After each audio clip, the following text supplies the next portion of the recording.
Vamos a cerrar esta primera parte del encuentro invitando a que también, por supuesto, nos brinde algunas palabras y reflexiones en torno a este encuentro al doctor Daniel Revío como secretario de la Junta Nacional de Drogas. Señor representante del PNUD, señor Alfonso Fernández de Castro, doctor Oscar Bersesco, apreciado colega, Pablo Ferrari, muchas gracias, siempre estar presente en todas las oportunidades, representante del CODICEN, autoridades nacionales, invitados extranjeros, gracias a Canamérica, representantes de la sociedad civil, señoras y señores, gracias. Gracias por acompañarnos otra vez en esta instancia. Teníamos un PowerPoint que podríamos ir pasando.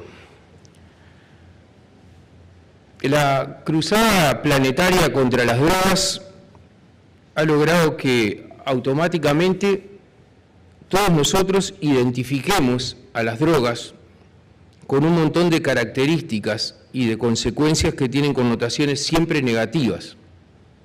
El delito, la cárcel, la pérdida de libertad, la enfermedad, la muerte. Lo que estamos habituados a escuchar en nuestros países respecto a lo que por comodidad hemos acordado en llamar el problema de las drogas, está imbuido de una mirada moralista y criminalizante, primero de las sustancias y luego de los usuarios. Como el uso de sustancias ha sido connatural a la humanidad, hay registro de uso de lo que hoy llamamos drogas desde que hay escritura, y aún antes, las pinturas rupestres en las cavernas donde se expresaban los primeros seres humanos testimonian el uso de sustancias psicoactivas. Podría entonces suponerse que el problema mundial de las drogas, que es como lo hemos bautizado, también existe desde siempre. Pero resulta que no. Resulta que cuando uno repasa retrospectivamente, constata que no siempre fue así, que a lo largo de la historia las personas han usado drogas con objetivos muy diversos, que incluyen lo terapéutico y lo recreativo, con todos sus matices, marcados por la impronta cultural de cada lugar y de cada época, y resulta que no siempre la sociedad humana tuvo los problemas que hoy automáticamente asociamos con el uso de sustancias. Y por lo tanto se puede deducir razonablemente que la mayoría de los problemas asociados con el uso de sustancias no son una inexorable fatalidad, no tendrían por qué acontecer necesariamente, no tendrían que haber llegado a ser un problema universal prácticamente irresoluble si no fuera por el régimen actual, si no fuera por los regímenes jurídicos de nuestros países que compiten a ver cuál es el que tiene mayor severidad de las penas, criminalizando a los usuarios, si no fuera por el ambiente cultural con el que hemos tratado de encapsular el uso de sustancias, rodeado de connotaciones morales y de descalificaciones hacia los usuarios y hacia las opciones de consumo ajenas. Y utilizando como pretexto algunas afectaciones de la salud de algunos de los usuarios, nuestras sociedades le han trasladado el problema y han buscado que se solucione en el derecho penal. Y a continuación, y casi como consecuencia de esto, le han trasladado el grueso de los recursos que podrían ser útiles para investigar y para el tratamiento de algunas de estas circunstancias desgraciadas de uso problemático, a las instituciones encargadas de preservar la seguridad pública para librar una batalla inútil, imposible de ser ganada y por lo tanto desmoralizante para quienes la llevan adelante. Este es el paradigma hegemónico en el mundo y este es el camino que hay que desandar. Hay que tratar de distinguir cuántos de estos efectos negativos son verdaderamente consecuencia del uso de drogas y cuántos son consecuencia del régimen actual. Quiero decir, ¿no será que el problema mundial de las drogas es en realidad el problema mundial de las políticas que hemos diseñado desde hace un siglo a lo largo y ancho del mundo en torno a las drogas? Y plantearnos entonces si no es posible mitigar al menos algunas de estas consecuencias, proyectando alternativas, proyectando escenarios diferentes pensados en términos de prohibición, desprohibición o regulación del acceso. Este es el camino que hay que desandar y Uruguay hace 10 años comenzó a desandarlo, concretamente en relación con una sustancia, el cannabis. En realidad el camino comenzó bastante antes, pero hace 10 años se aprobaba en el Parlamento la norma que por primera vez en el mundo regulaba de manera integral el mercado de cannabis. Y cuando como país iniciamos este camino, asumimos una responsabilidad muy grande, porque sabíamos que íbamos a estar bajo la lupa, y porque las esperanzas de muchas personas en el mundo de empezar a salir en un plazo más o menos corto del oscurantismo, y las esperanzas de darnos la chance de reencauzar el rumbo de nuestra especie con las ideas de la Ilustración, iban a depender en parte de que nuestro país no fracasara en este intento. Uruguay, en el caso específico del cannabis, ha diseñado un modelo alternativo partiendo de la base de un mercado de cannabis preexistente, pero clandestino, y que estaba siendo regulado por organizaciones criminales. Introduce, vía legal, una regulación del mercado que establece reglas para la producción, para la distribución y para el acceso al cannabis. La experiencia tuvo una peculiaridad. A diferencia de lo que ocurre en otros estados, donde la regulación del cannabis se ha comenzado a discutir en torno a su uso medicinal, en Uruguay, en todo el periodo que precedió a la aprobación de la ley, la regulación, el centro de gravedad de la discusión estuvo siempre puesto en regular el uso adulto, o mal llamado recreativo. Este hecho revela, por una parte, una línea de continuidad histórica con la manera de abordar desprejuiciadamente el tema en nuestro país. Quienes participamos de aquel debate nos sinceramos. No estábamos dispuestos a pasar el uso adulto por debajo de la mesa, mientras le hacíamos creer a todo el mundo que lo que nos interesaba era el uso medicinal. Al contrario, se le llamó a las cosas por su nombre y se recogió además fielmente una demanda que llegaba desde la sociedad civil. Pero al mismo tiempo esta perspectiva constituyó un problema, porque el uso medicinal, en cambio, tuvo un lugar bastante accesorio en el debate y por lo tanto también accesorio en la consideración del tema, y casi quedó relegado a una inquietud de segunda instancia. Y esto no es un problema menor, porque respecto de los usos medicinales del cannabis hay, como consecuencia de tantos años de prohibicionismo, mucho desconocimiento y mucha improvisación, mucha resistencia a saber más y a formarnos, y mucho prejuicio. Hay 3 argumentos que estuvieron presentes en torno a la discusión del proyecto que yo desaconsejaría utilizar de aquí en más. Se ha afirmado que es conveniente avanzar por el camino de la regulación porque de esta manera vamos a disminuir el consumo, disminuir el poder del narcotráfico y disminuir la violencia.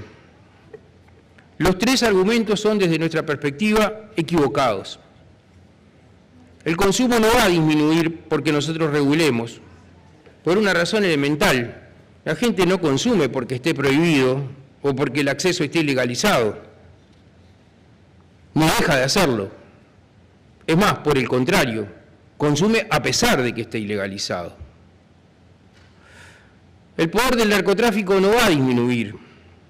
Los grandes narcotraficantes no viven del cannabis, ni siquiera el cannabis constituye una fuente importante de ingresos.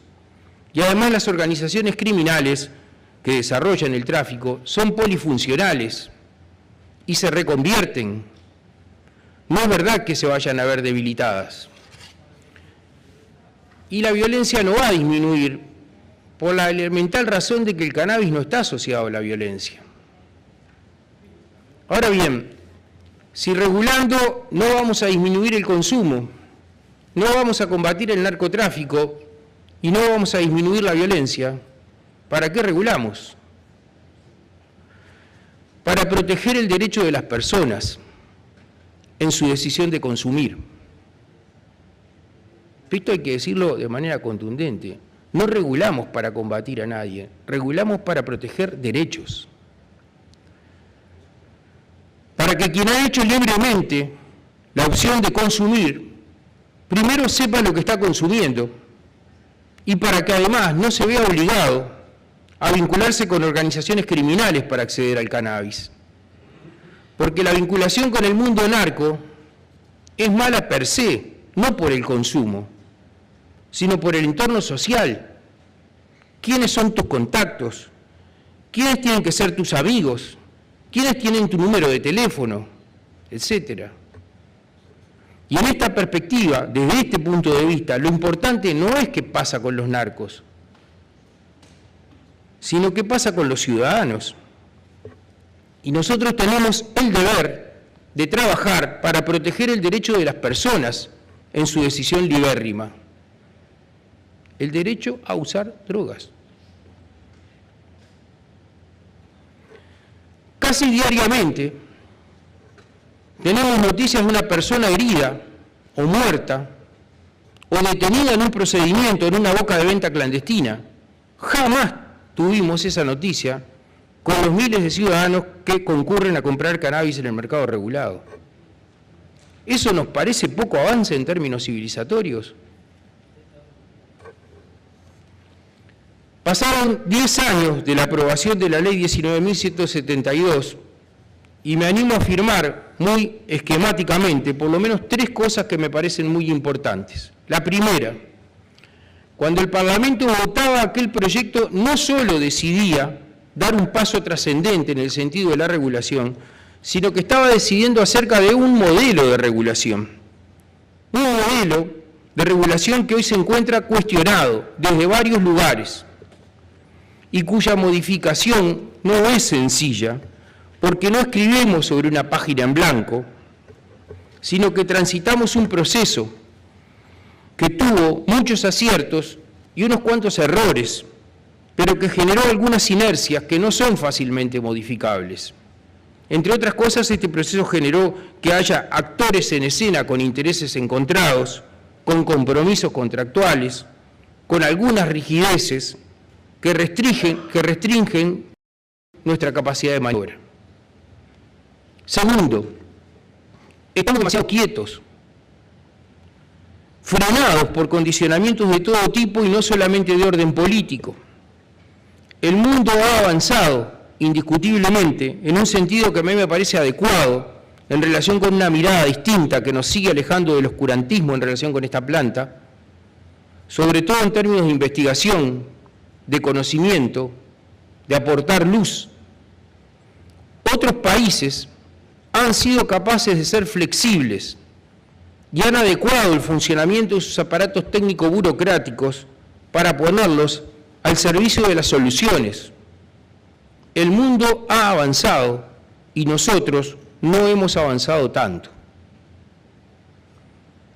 Y asumo autocríticamente la parte que me corresponde en este enquilosamiento. Hay componentes que tienen que ver con decisiones políticas y que necesitan de liderazgos con poder político que las encarnen. Pero hay cuestiones que trascienden al mero mundo de la política. Hay debates donde juegan otros intereses, intereses económicos, intereses empresariales y perspectivas académicas divergentes. También les anticipo que tenemos algunas ideas alternativas y que vamos a tratar de que se constituyan en propuestas de modificaciones normativas antes de terminar este periodo, lo cual podría ponernos en condiciones de corregir algunos rumbos. Y tercero, paralelamente, Y como contrapartida de lo que recién decíamos, estos años en los que me ha tocado estar al frente de esta responsabilidad, luego de un cambio de signo de gobierno, demuestran que más allá de las dificultades o de los errores que podamos haber cometido, y más allá de las correlaciones de fuerzas circunstanciales, el camino de la regulación, hasta donde somos capaces de ver, no tiene marcha atrás. Y cuando miramos los entusiasmos circunstanciales, los ímpetus discursivos y las marchas y contramarchas en otros países de la región, esto es un diferencial del Uruguay. No depende ya de un solo gobierno. Aquí el camino de la regulación es irreversible. Somos la generación de la transición, los herederos de un siglo de prohibicionismo que prohijó el desconocimiento, los prejuicios, el estigma, que retrasó los avances en términos, por ejemplo, de investigación y que generó múltiples barreras. Nos encontramos en un momento histórico de evolución y de cambio a nivel global. Tenemos una enorme responsabilidad, tenemos muchas asignaturas pendientes sobre las que hay que seguir trabajando, sin pequeñeces.